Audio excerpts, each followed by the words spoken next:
You R privileged, আপনি আপনার constituency সম্পর্কে বলতে পারছেন, আমি পারছি না।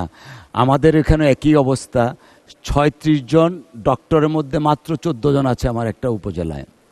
অ্যাম্বুলেন্স আছে, ড্রাইভার নেই। এরকম নাই নাই নাই শুনতে শুনতে আমরা খুবই ক্লান্ত। মাননীয় স্পিকার, আপনাকে ধন্যবাদ। আমার নির্বাচনী এলাকা ১১৪ পটুয়াখালী ৪ কলাপাড়া রাঙ্গাবালী উপজেলা নিয়ে গঠিত।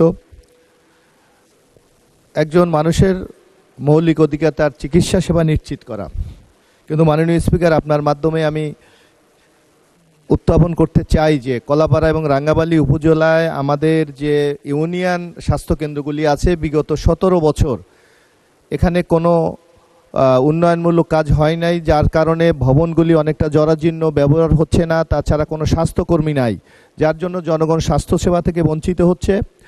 এবং উপজেলা পর্যায়ের যে আমাদের স্বাস্থ্যকেন্দ্র আছে সেখানেও পর্যাপ্ত জনবল নাই।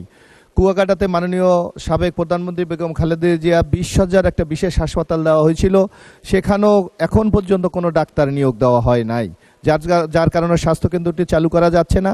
এবং এর পূর্বে আমি আরেকটি বক্তব্য বলেছিলাম যে আমার আরেকটি উপজেলা রাঙ্গাবালী বাংলাদেশে একমাত্র উপজেলা যেখানে কোনো স্বাস্থ্যকেন্দ্র নাই। সুতরাং অনতিবিলম্বে এই সকল বিষয়ে প্রয়োজনীয় ব্যবস্থা গ্রহণ করার জন্য আমি মাননীয় স্বাস্থ্যমন্ত্রীর দৃষ্টি আকর্ষণ করছি। এবং জনবলের কারণে মানুষ স্বাস্থ্যসেবা থেকে বঞ্চিত হচ্ছে, অতি দ্রুত সেখানে যাতে জনবল নিয়োগ দেওয়া হয় তার জন্য আমি দৃষ্টি আকর্ষণ করছি। আপনাকে ধন্যবাদ। মাননীয় সদস্য, আপনাকেও ধন্যবাদ। ইউ আর প্রিভিলেজড, আপনি আপনার কনস্টিটিউয়েন্সি সম্পর্কে বলতে পারছেন, আমি পারছি না। আমাদের এখানে একই অবস্থা, ৩৬ জন ডক্টরের মধ্যে মাত্র ১৪ জন আছে আমার একটা উপজেলায়। অ্যাম্বুলেন্স আছে, ড্রাইভার নেই। এরকম নাই নাই নাই শুনতে শুনতে আমরা খুবই ক্লান্ত। এনিওয়ে, ধন্যবাদ আপনাকে।